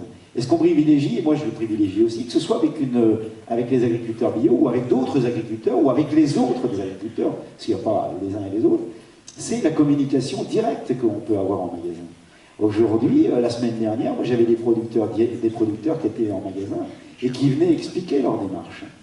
Parce que nous, on met cette communication, et cette communication, elle n'est pas si simple que ça, parce que la filière, ça fait des années qu'on travaille dessus, et vous voyez, on est en train de voir encore comment on peut mieux communiquer auprès des consommateurs, pour qu'ils soient un consommateur aussi responsable, autant que faire se peut que nous, on est une enseigne responsable. Et le fait de venir dans nos magasins faire de la dégustation de produits, expliquer les démarches, etc., je peux vous dire qu'auprès des consommateurs, c'est très très payant, quoi. Est-ce que vous allez développer ces choses-là pour le bio? Eh ben, mais on le développe pour tout. On le développe pour tout. Quand on a un producteur qui est proche du magasin, quand on a un producteur qui est proche du magasin, qui soit en circuit court ou qui soit en circuit un peu plus long, en passant par les plateformes, je veux dire, on peut faire de la dégustation. Je prends par exemple le lait Biolay. À un moment donné, on peut avoir, et vous l'avez sûrement fait, des gens qui viennent expliquer, faire déguster le lait, et qui expliquent aux clients cette démarche. Et ça, c'est vraiment du partenariat qui va du début jusqu'à la fin, parce que le consommateur responsable, oui, mais c'est pas toujours évident la communication. Regardez la preuve entre nous, ou entre nous ici, la communication n'est pas si simple que ça, et pourtant aujourd'hui on fait un exercice de communication qu'on appelle chaude. Donc cette communication chaude avec cette relation directe producteur, distributeur et client direct, c'est ça qui va faire aussi évoluer les choses. Allez-y. Oui, je pense que le développement des filières bio, il faut quand même rappeler les pourcentages qu'on a évoqués tout à l'heure, c'est faible. Et quand on parle de prix, il faut connecter le fait que quand on est sur des choses en faible quantité, ça coûte plus cher. Donc c'est un élément du prix qui pèse, et autant la manière de produire en bio peut avoir des surcoûts, mais la manière dont s'organisent les systèmes de transport, de logistique, de fabrication, etc., coûte plus cher. Donc faisons le pari que pour développer la bio, il faut à un moment donné des stratégies, que ce soit dans les entreprises de transformation, chez les distributeurs, pour que ce soit un choix volontaire. Alors expliquez-nous peut-être votre expérience, vous. Sinon, je pense qu'on a du mal à développer la bio, et on restera dans les quelques pourcents. Et il faut que ce soit un choix, parce que si les producteurs n'ont pas des indicateurs d'engagement de la part des transformateurs et des distributeurs, vous savez comment fonctionne un marché, c'est à l'aune de l'offre et de la demande que se fixe un prix, et donc personne n'a envie d'avoir les prix qui chutent. Et donc, du coup, on est tout le temps dans qui démarre, comment on y va. Alors que tout l'intérêt d'une stratégie partenariale qui met tout le monde autour de la table, c'est bien d'aller vers un développement, et on a besoin de ça. Si on n'a pas ça, moi je crains que, même si j'ai pu apparaître un peu négatif tout à l'heure, mais je appartiens aussi au métier de l'élevage, et vous n'êtes pas sans savoir que les métiers de l'élevage sont un peu moins dans le moment enviés que ceux du végétal, et il y a forcément des choses compliquées qui fait que je pense qu'avec mon collègue de droite, on avait une analyse un petit peu différente. L'analyse aussi liée aux filières en général, qui sont des filières différentes. Mais ceci dit, je trouve qu'on a besoin, de votre part, les distributeurs, d'avoir cette volonté qu'on peut trouver facilement chez Biocop, parce que c'est vrai que c'est un métier 100% bio chez Biocop, mais le fait que, par exemple, l'ultra frais a baissé en termes de consommation pour les produits laitiers ces derniers mois, et sur 2012. En général ou en bio? En bio. Après, on sait comment s'opèrent les référencements dans les linéaires. La main de l'homme n'est pas toujours là pour ajuster et faire des choix volontaires. C'est aussi géré en fonction de réapprovisionnement. Si la denrée... Soyez pas trop technique hein, quand même. Hein, oui, non, mais je veux dire, on a assisté à un moment donné à un engouement. Après le Grenelle de l'environnement, il y a eu des fortes demandes. Et si sur un linéaire, il y a un produit qui n'est pas approvisionné, le consommateur, là je parle de votre métier, vous en parlerez certainement mieux que moi, mais il va aller s'orienter vers un autre produit. Et s'il s'oriente vers un autre produit, bah, ça veut dire que le produit bio qui était là ou qui n'était pas là justement, eh ben, il y aura moins de demandes sur ce produit-là. Et le fait que la grande distribution elle marque le pas sur la distribution des produits biologiques depuis à peu près 1 an, ça c'est les statistiques de France Agrimaire qui le disent, alors que la distribution spécialisée, Jean-Paul l'évoquait tout à l'heure, elle a repris des couleurs. Je pense qu'on a besoin, et je suis assez d'accord avec votre définition du consommateur au départ en disant il y a aussi une progression qui fait que le consommateur lambda, il ne va pas forcément franchir la porte d'un magasin spécialisé le premier coup pour consommer un produit bio, et donc je pense que la grande distribution, notamment dans le secteur des produits laitiers, avec le pourcentage énorme que vous représentez, vous avez un rôle à jouer, et je trouve, enfin, nous comme producteurs, pour développer la bio, on a besoin que vous ayez des stratégies fortes et délibérées là-dessus. Quand on parlait de stratégie tout à l'heure, je parlais du nombre de références qu'on avait dans nos magasins. Physiquement, dans les magasins, dans la plupart des magasins Carrefour d'ailleurs, depuis quelques années, 2-3 ans, on a des allées complètes de produits bio. D'accord? Donc ça veut dire que le consommateur qui vient chez nous et qui veut retrouver des produits bio se retrouve carrément dans ce qu'on appelle un univers bio. Donc vous voyez qu'on a une démarche proactive à la réponse de l'attente du consommateur, parce que je rappelle que ça commence quand même par là, hein, c'est une réponse à l'attente des consommateurs qu'on fait. Et on crée des allées bio où à l'intérieur de ces allées bio, vous avez bien évidemment les produits de grande consommation, ce qu'on appelle ici chez nous PGC, mais épicerie, droguerie, parfumerie, etc. Et aussi des vitrines où il n'y a que des produits laitiers à l'intérieur. Donc ça veut dire qu'on crée des univers bio dans les magasins, pour éviter justement de disperser peut-être les produits bio dans leurs différents univers de famille, ce qui permet au client qui à un moment donné veut uniquement du bio, de pouvoir se retrouver dans son univers et acheter. Et au client qui veut à un moment donné acheter des produits dits normaux, bien que j'aime pas trop ce mot-là, mais qui veut aussi avoir pour son bébé, parce qu'il veut des produits bébé bio, ça lui permet de retrouver facilement les produits. Donc vous voyez qu'on a un acte, on est volontaire aussi dans le développement de l'attente. Et je reviens toujours parce que celui qui est le déclencheur de tout ça, c'est l'attente du consommateur, in fine, quand même. Hein. Parce qu'on aura beau, vous savez, on peut mettre 10 allées de produits bio. Si je me retrouve dans une zone, par exemple, parce que moi j'habite Cesson, alors je pense qu'il y a quand même des gens du coin. Cesson-Sévigné, par exemple, est une ville CSP+.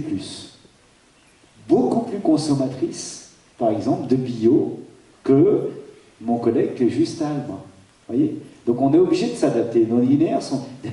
D'ailleurs, le Biocop à côté de chez nous, il est installé à Cesson. Hein, entre autres. Mais en même temps, moi je trouve intéressant que vous inspiriez de l'exemple des Allemands. Oui. Alors c'est quoi l'exemple des Allemands? Les Allemands, ils n'ont pas opté pour des magasins, je dirais, dans le magasin. Ils ont fait le choix, dans la grande distribution, de mettre des produits bio dans tous les rayons. Et je trouve que c'est une méthode... Donc c'est le contraire de ce que vous dites. Alors, on l'a fait. Moi j'ai envie de dire, les magasins spécialisés font 6, 7, 8 000 références. Ils sont dans leur cœur de métier. Et donc un consommateur, à ce moment-là, il va identifier dans le magasin spécialisé la spécificité et il va aller chercher autre chose.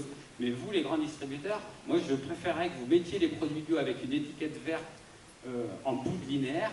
Ce serait beaucoup plus productif et ce serait beaucoup plus éducatif vis-à-vis du consommateur. Que de les regrouper. Eh bien, autrement, vous accompagnez la niche, en fait. Alors, vous créez vous savez, toutes les modifications... C'est plus discutable. Voilà. Mais toutes les modifications qu'on puisse faire... Alors, la grande distribution, vous savez, elle a 50 ans. Hein, je ne vais pas faire de la pub pour nous, mais il y a 50 ans où il y avait le premier... On les voit, les voilà. Comme ça, c'est fait, j'ai placé ce que j'avais à placer. Il y a 50 ans, entre la distribution il y a 50 ans et maintenant, il y a une différence. Il faut savoir que tous les changements que nous opérons, quels qu'ils soient, c'est suite à des attentes clients, à des interrogations, à des panels clients. Bien évidemment, quand le bio s'est lancé il y a quelques années, ils étaient dispatchés dans leurs différentes familles de produits. C'est les consommateurs qui nous demandent de retrouver des univers. Parce qu'il y a des magasins où vous avez des univers bio, et puis vous avez aussi des magasins avec des enseignes qui sont très très forts d'ailleurs dans le domaine, où vous avez des univers complètement produits premier prix. Il n'y en a pas trop ici dans la région de ce genre d'enseigne. Mais c'est vrai qu'il y a des enseignes, parce que c'est le consommateur qui à un moment donné nous dit « je veux retrouver mon produit bio facilement, et je veux le retrouver dans un univers en tant que tel ». Ça ne veut pas dire qu'on ne va pas remettre aussi les produits dans leur famille de produits. L'idéal, bien évidemment, c'est de la double implantation. D'accord ? C'est ce qu'on fait de temps en temps. Les produits bio, par exemple, je prends pour les œufs. On a les œufs dans les allées dites bio, mais on a aussi les œufs dans les allées des produits normaux. On fait de la double implantation. Mais si on modifie nos hypermarchés, et Dieu sait si c'est le début du changement seulement, hein, parce que le modèle hypermarché, dans les 10 ans, sera autre chose de ce qu'on connaît maintenant. Si on fait ce changement-là, c'est parce qu'on écoute quand même nos consommateurs aussi. Hein. Allez, oui. Tout à l'heure, vous avez posé une question. Le bio, ça coûte combien en plus au consommateur? Je pense qu'il n'y a pas de réponse figée à cette question parce que tout dépend de la production que l'on réalise. Je pense notamment en viande bovine, en élevage extensif, conventionnel ou en élevage bio. Il peut y avoir très peu de différences de coûts de production. Je ne m'exprimerai pas sur des productions que je ne connais pas, mais en production légumière, c'est également un éventail très très large. Vous allez produire un chou-fleur à un prix qui peut être à la limite un peu plus élevé que du conventionnel, mais rien de... C'est peut-être parce que les méthodes de vente sont aussi les mêmes. Non, Par le cadran, ce sont les... Non, ce sont les modes de production. Vous avez parlé d'une carotte, ça coûte beaucoup plus cher à produire de la carotte qu'en conventionnel. Question de désherbage, tout simplement. On parle que de technique là, et de coûts de production. Cependant, il y a quand même un frein au développement de la bio, c'est les prix rendus aux consommateurs. On peut, nous, à la production, s'atteler à démocratiser la bio avec tous les efforts techniques, en respectant un cahier des charges strict, je le rappelle. Et malgré cela, on se rend compte qu'avec des prix qui se rapprochent du conventionnel au départ, à la production, les produits bio sont vendus très chers aux consommateurs. Il faut le savoir. Alors, tout le monde doit jouer le jeu de la démocratisation. Je voudrais revenir un peu sur la communication. Déjà, j'allais dire que finalement, je trouve que la communication là sur la conférence, elle est plutôt agréable, et puis je trouve qu'il y a des échanges. Vous ne vous jetez pas des œufs bio à la figure. Non, je trouve que c'est plutôt les bonnes c'est Mais je voudrais revenir sur ce que vous m'avez répondu tout à l'heure par rapport, quand j'ai parlé des slogans sur le prix plus bas. Vous m'avez dit, on a essayé de le faire, et puis finalement nos concurrents ne le faisaient pas, on a vu nos chiffres qui baissaient. Et là, c'est là peut-être, c'est bien ce que vous avez dit, de ne pas le faire, oui. De ne pas le faire. Et là, c'est là peut-être la différence entre un engagement qui est suiveur ou un engagement qui est plus volontaire. Parce que vous avez, en tant que distributeur, et en étant juste avant le consommateur, vous avez une force terrible. C'est que tous les soirs, vous pouvez faire le relevé de l'évolution de la consommation. Et à partir de là, vous pouvez avoir deux comportements, c'est dire, ah, là, la flèche elle va un petit peu là, je vais par là. Ou alors, vous avez une politique, vous avez une volonté de développer quelque chose, et vous devenez un peu comme nous, on est paysans, parce qu'il y a des fois, nous, si on avait suivi les flèches, on se dit, merde, putain, je devrais retourner en conventionnel, parce que vu les primes qu'il y a là, mais quand on a une volonté politique, et quand on est militant, on se dit, oui, effectivement, les autres font de la com sur le prix plus bas, ça leur réussit tout de suite, mais nous, on y croit sur du long terme, et on va faire de la com sur le prix plus juste. Alors, est-ce que vous serez distributeur militant comme d'autres? Non, on cherche à l'être, et on l'a été sur la partie qualité, on l'a été énormément sur le bio dans les années 90, avec des engagements qu'on tient encore par rapport aux OGM notamment. On a un partenariat avec le WWF, l'association environnementale, dont l'ancien directeur général a indiqué, sans le dire avant, que s'il y avait aussi peu d'OGM en France, c'était en partie grâce à l'engagement qu'avait pris Carrefour. Et cet engagement-là, on le tient. Après, concernant nos communications sur les prix, on a eu au niveau des directions marketing une volonté de ne pas aller justement sur cet axe-là, mais à un moment, quand l'entreprise va dans une situation trop difficile, on revoit certaines décisions. Alors finalement, je vais quand même poser une question. Est-ce que finalement, le bio, pour qu'il se développe, est-ce que forcément son avenir c'est dans la grande distribution, et est-ce que, à partir de producteurs ou de regroupements de producteurs ou de filières comme ça qu'on construirait comme ça, on ne peut pas trouver un autre chemin pour que le bio soit démocratisé, qu'on le retrouve chez tous les consommateurs? On va le construire à partir du moment où le consommateur va devenir consommateur, où tout le monde va devenir militant. Moi, je suis content de la réponse. Si demain Carrefour devient un militant, et après les solutions, sans doute qui vont peut-être évoluer. Sans doute que, je pense que, vous avez dit tout à l'heure, le système GMS, grand masse de vin tel qu'il est, va évoluer. Moi, j'en suis persuadé aussi.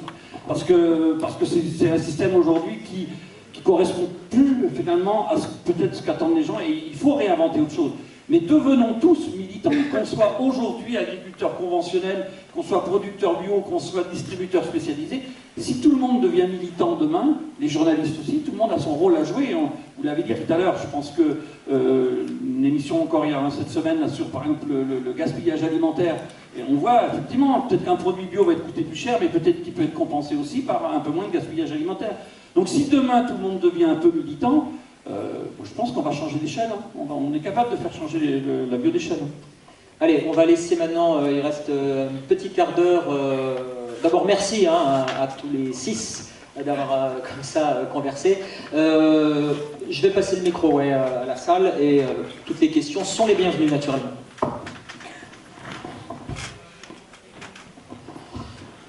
Bonjour, Dominique Marion pour la FNAB. Une dernière réflexion, je ne suis pas sûr que que l'avenir de la bio soit dans la GMS, mais par contre, l'avenir de la GMS passe automatiquement par le bio, vous ne pourrez pas y échapper, ça c'est sûr. Autre réflexion sur le cahier des charges qui serait à la baisse. Moi je pense qu'on est en Bretagne aujourd'hui et que si on avait la Bretagne 100% bio et si on avait tous les paysans qui pratiquaient avec ce cahier des charges que vous dites à la baisse, je crois qu'il y aurait bien des problèmes de pollution et d'algues vertes qui seraient évités et on aurait de l'emploi durable parce que l'agriculture biologique c'est 2 fois plus d'emplois que l'agriculture conventionnelle. Et la Bretagne va avoir besoin d'emplois. Je rappelle qu'à l'heure qu'il est, il est possible que le plus grand abattoir de Bretagne soit fermé et donc c'est un problème d'évolution. Une question qui s'adresse à nos amis de Carrefour.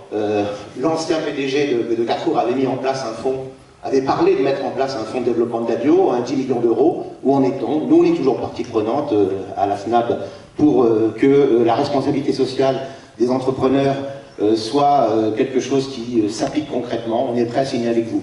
Et puisqu'on parle de signature, votre PDG va s'envoler le 30 octobre pour signer en Roumanie un accord sur le développement des produits bio roumains, notamment par la mise en place dans les 200 magasins Carrefour de produits de terroir et bio. À quand un accord qu'on puisse faire en France avec des bases qui soient des bases justes et transparentes.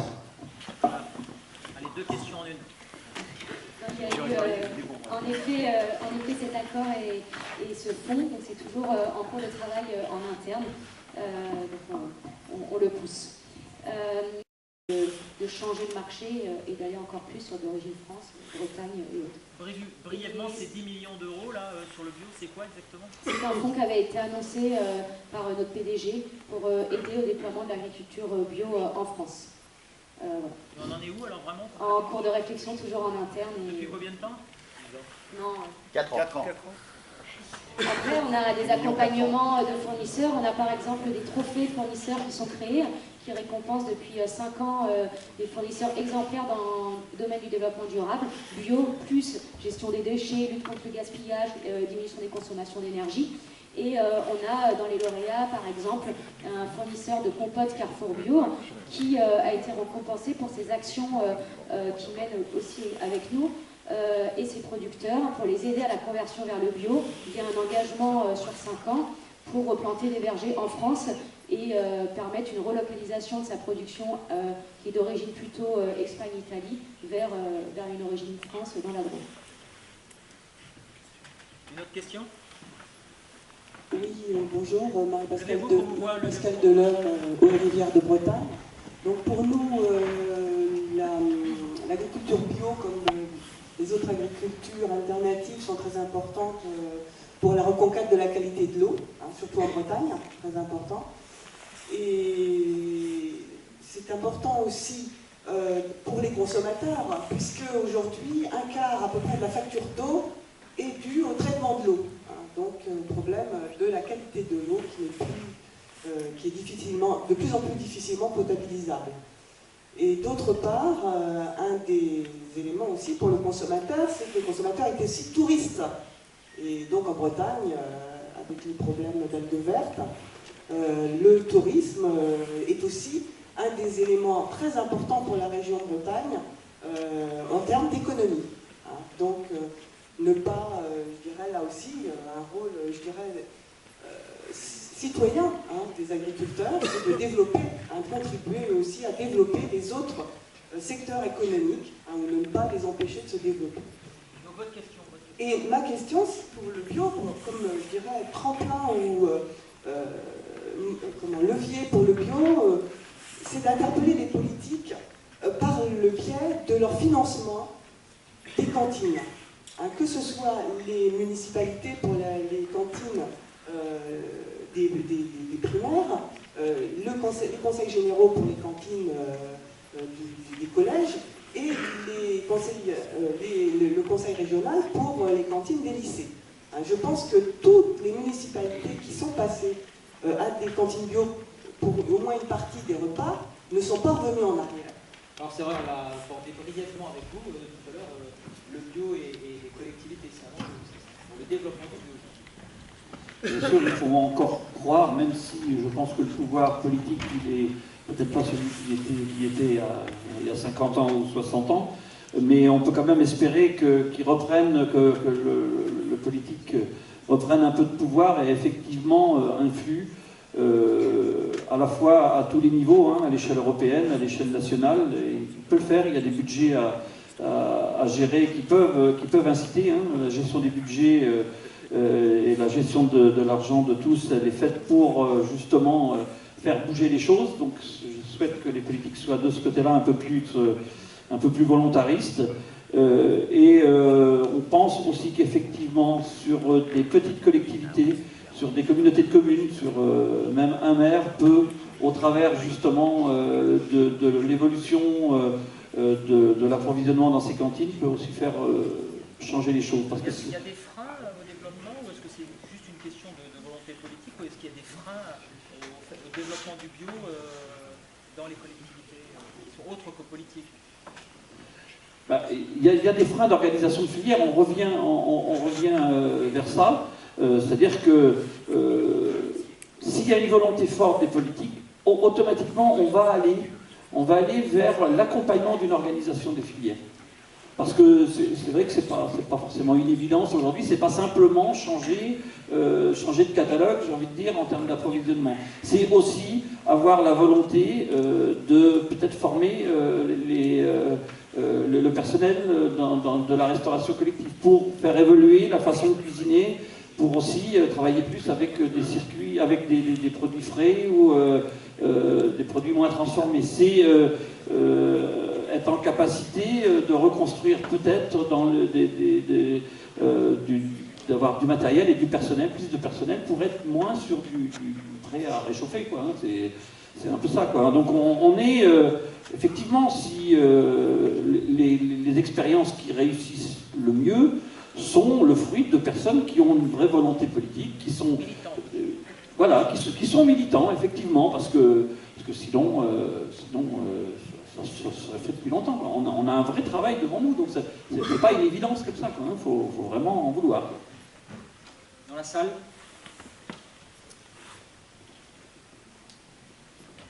Allez. Jean-Paul Gavillard pour la FRAB. On a fait référence un peu au prix et aux différences de prix entre le bio et le conventionnel. Déjà, qu'est-ce que le prix du conventionnel? Est-ce que c'est uniquement le prix de production? Est-ce que c'est aussi la dépollution de l'eau? Est-ce que c'est aussi en termes de santé, etc. Donc, est-ce qu'on doit avoir, nous, producteurs bio, cette référence au prix du conventionnel, ou bien non, on a un prix de production, un prix qu'on estime juste, et ne pas y faire référence, tout simplement? Voilà, je ne sais pas si dans la salle il y a d'autres questions, sinon on va... Ah, ouais. Oui, bonjour. Donc Simon, Topo, développeur. En fait, on parle souvent de transparence et j'aimerais bien savoir ce qu'on met derrière, parce que c'est important. Enfin, on l'a vu récemment, notamment avec la tristement célèbre histoire des lasagnes au cheval. Je voulais savoir en termes de transparence jusqu'où on pouvait aller, notamment à l'intérieur d'une filière, en gros savoir pour le consommateur, par exemple aller jusqu'au prix, on va dire, qui prend quoi dans la marge. Ça, je ne sais pas si c'est envisageable, c'est la transparence, j'imagine, ultime, mais je pense que ça pourrait être intéressant de voir jusqu'où on peut aller. Et une deuxième question qui est un peu, qui n'a rien à voir, mais bon, j'en profite.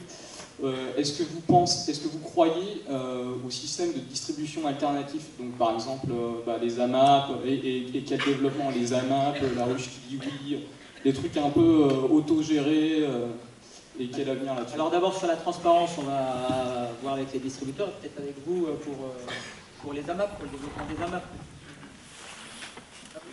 Oui, alors vous prenez combien vous de marge par exemple? Oui, on peut dire, hein, la marge moyenne d'un magasin est de 28%. Faites attention sur les pourcentages à bien compter. Par exemple, c'est un exemple. C'est une moyenne, évidemment. Qu'est-ce qu'on peut dire? On peut dire que la transparence, c'est la seule façon de ne pas faire du greenwashing. Et c'est vrai qu'on en a quand même vu pas mal. Hein. Et puis on a vu aussi un autre terme anglais, moi qui m'inquiète plus, qui est le stop and go, qui est très très mauvais pour la filière. Hein. C'est-à-dire que, notamment côté Cantourfat, mais ailleurs aussi, des modes, des effets de mode, et puis après, des retours arrière. Donc, à la rigueur, moi, en tant que distributeur, quand je vois le go d'une grande surface, je suis un peu inquiet pour mes adhérents, et quand je vois le stop, je suis aussi inquiet pour la filière. Donc, je pense que la transparence, en effet, a été, en effet, dire aux consommateurs qu'est-ce qu'il y a derrière le produit, mais aussi qu'est-ce qu'il y a à la fois en ingrédients, en marge, mais aussi en transport et en conditions sociales. Il faut aussi aller jusque-là, je crois. Hein. Là, on est en train de parler de quoi? Simplement d'un commerce équitable nord-nord que nous, on essaye de promouvoir. Hein. Le risque étant quand même qu'on développe mal cette filière-là, parce qu'on la développe en dents de scie. D'une part, à cause du stop and go d'un certain nombre de grandes surfaces, de mouvements de mode qui ne soient pas durables. Et on sait bien que c'est 80% de la consommation, donc ça peut faire des appels d'air terribles. On en a vu vers un certain nombre de matières, et puis ensuite avoir des trous d'air. Et puis derrière, il y a un autre élément de pic, hein, qui sont les standards alimentaires. Et donc, ces deux choses combinées, moi, je vois quand même un développement qui risque de ne pas être très facile à organiser. Donc, c'est contre ça, en effet, et la seule façon, c'est d'appeler le consommateur et les distributeurs à la responsabilité par rapport à ce qu'ils sont en train de construire et qui mettent en jeu des conversions. Et la conversion, ça ne se fait pas du jour au lendemain. Et la déconversion, moi, je crains un jour qu'on voit des agriculteurs retourner vers le conventionnel. Hein. Donc je pense qu'il faut le vrai développement durable, c'est un développement de long terme. Il ne s'agit pas d'avoir des pourcentages extraordinaires une année et puis après de tout lâcher. Hein.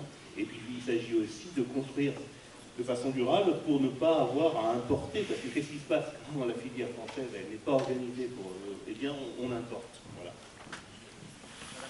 Ce stop and go dont vous parlez, il est néfaste pour les producteurs et les clients, mais un distributeur, il a tout intérêt à travailler sur le long terme également avec ses producteurs. Même pour un acheteur au niveau siège, ça lui donnera de façon très primaire moins de travail. Et si tout roule d'un point de vue qualité, gustatif et au niveau certification externe, on préférera travailler sur le long terme avec le producteur. Et par rapport aux origines, on espère en interne que le fait de prendre ses engagements sur les origines France, ça permette de ne pas aller justement sur un marché étranger pour aller trouver une production qui sera faite un petit peu freinée à certaines périodes en France. Oui, juste un exemple, on a des producteurs alors, qui sont en bio mais qui sont en filière qualité Carrefour qui travaillent avec nous depuis 20 ans. Depuis 20 ans, sont fidèles à l'enseigne et fidèles au volume qu'on peut leur passer. Pour la deuxième question sur les AMAP, c'est marché. Effectivement, l'AMAP est un mouvement relativement récent et qui, je crois, part dans l'idée de créer de la transparence. De créer de la transparence entre le monde des producteurs et le monde des consommateurs. Sans doute que les limites vont être que derrière, entre les deux, il y a aussi des métiers qui servent à quelque chose, quoi. Mais c'est pour moi un mouvement éducatif qui est intéressant par rapport à ça. Et je crois que la question est de dire qu'est-ce qu'on peut mettre derrière la transparence, parce qu'on peut mettre beaucoup de choses à partir du moment où justement on change complètement l'organisation des filières. Depuis 50 ans, qu'on ait eu une organisation privée ou coopérative, on a eu une organisation des filières qui a été corporatiste, comme je l'ai évoqué tout à l'heure. Et je crois que s'il y a quelque chose à explorer, peut-être que la solution n'est pas là, mais c'est au moins explorer, c'est de créer demain une forme de coopération qui va pouvoir réunir. Et les statuts, il y a des statuts qui permettent aujourd'hui de réunir des gens qui produisent, qui transforment, qui distribuent, qui consomment, des collectivités publiques. On a cette forme d'organisation qui est possible. Maintenant, culturellement, on n'y est pas arrivé encore, parce que c'est très compliqué. Alors, j'ai envie de poser la question aux distributeurs. Le distributeur, depuis quelques années, ils ont inventé quelque chose de formidable, c'est la marque distributeur, la MDD. La marque distributeur, pourrions-nous pas inventer, à côté de la marque distributeur, la marque partagée? Parce que faire de la coopération, on ne veut pas forcément dire mettre tout en commun. Hein. Chacun peut garder son précaré, moi j'ai envie de garder ma ferme, mais à mon avis, on réussira de la transparence le jour où on sera capable de coopérer, de mettre quelque chose en coopération. Et l'histoire de la marque, ça peut être quelque chose d'important, parce que la marque distributeur, elle permet des économies. Je pense que c'est quelque chose en termes, elle permet des économies d'échelle. je crois elle sera vraiment intéressante le jour où effectivement cette marque elle appartiendra à tous les maillons de... La marque distributeur, elle permet des économies surtout aux consommateurs, parce qu'il n'y a pas tout l'outil marketing des marques nationales derrière. Et la marque distributeur, on fait aussi des produits bio en marque distributeur. Donc la vocation de la marque distributeur est un peu différente de celle que vous pouvez... Non mais je veux dire, faisons ce qu'il y a de bon dans la marque distributeur. Il y a des choses d'intéressant parce que ça permet de vraies économies de communication. Ça c'est clair. Mais faisons que cette marque distributeur appartienne à l'ensemble des maillons. Oui. Et donc inventons, sur la base de la marque distributeur, inventons la marque partagée. Et là on pourra créer de la transparence. Une petite dernière, après je ferai juste un petit tour de table rapide, un mot pour conclure chacun. Peut-être qu'on peut commencer par vous. La question concernant la transparence, effectivement, on doit avoir une transparence à tous les niveaux. En ce qui concerne la qualité des produits, je pense qu'aujourd'hui, au niveau de la production, la transparence, elle existe. On peut remonter aujourd'hui dans les rayons, donc retrouver la traçabilité complète du produit qui se trouve en rayon. On remonte au producteur qui, en amont de cela, a déjà, en ce qui concerne la production linéaire, assuré toute la traçabilité de sa culture à la livraison. Donc ça, c'est vraiment une transparence parfaite du produit. Concernant les amas et le circuit court, aujourd'hui on idéalise beaucoup le circuit court. Ces quelques dernières années, on en parlait beaucoup dans la presse. Aujourd'hui on en parle aussi beaucoup dans la presse avec de bon nombre d'agriculteurs qui ont idéalisé, qui ont rêvé probablement sur le circuit court dans des zones peu habité, avec une densité de population faible, parce qu'avant tout, pour faire du circuit court, il faut vivre à proximité de l'agglomération, certainement.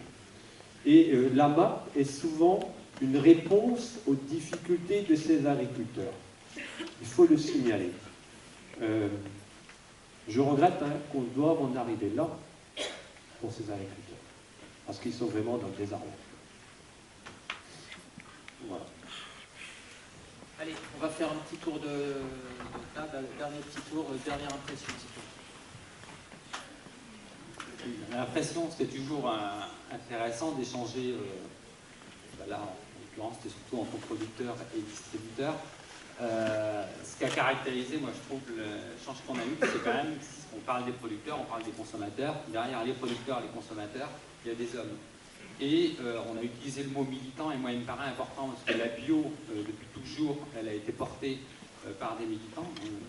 Si je me permets, il me semble même que Carrefour s'est engagé de manière forte sur la bio avec son PDG Daniel Bernard, pour des raisons. Et donc l'importance que les hommes ont dans la manière de porter l'économie, le réseau Biocop s'est monté avec des militants. La plupart des agriculteurs bio, les pionniers de la bio, étaient de vrais militants.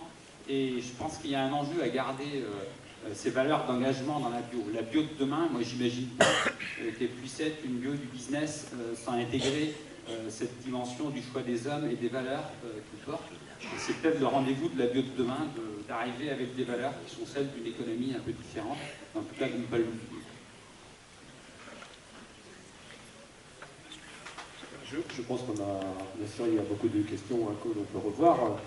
Moi, j'aurais peut-être une question à un consommateur. Si il est consommateur bio, comment juge-t-il les prix des denrées alimentaires bio? Alors, je ne sais pas à qui je vais m'adresser. Peut-être à vous? Oui, non, ce sera la question d'un autre débat, je pense. C'est dommage. Alors, Christophe a dit tout à l'heure qu'effectivement c'était des valeurs militantes, et je crois qu'il faut que chacun prenne conscience que cette façon, cette nécessité de militer, elle est pour l'homme et au service de l'homme. C'est ça qui est le plus important. Je crois qu'on est en train d'arriver à la fin d'une illusion où on a fait croire, le système de la surconsommation a fait croire qu'il suffisait de posséder beaucoup pour être heureux. Je crois que ce qui va être important, et ce que sans doute la bio peut apporter, c'est que le bonheur, il n'est pas uniquement dans la quantité, mais il est aussi dans la qualité des échanges, dans la façon dont dont on crée du lien entre les uns et les autres. Et moi, je suis relativement optimiste parce que je suis optimiste dans le sens où ça va être un besoin fondamental, parce qu'on est en train de voir là l'absurdité du système économique tel qu'il est aujourd'hui. Donc les gens vont avoir besoin de retrouver d'autres valeurs.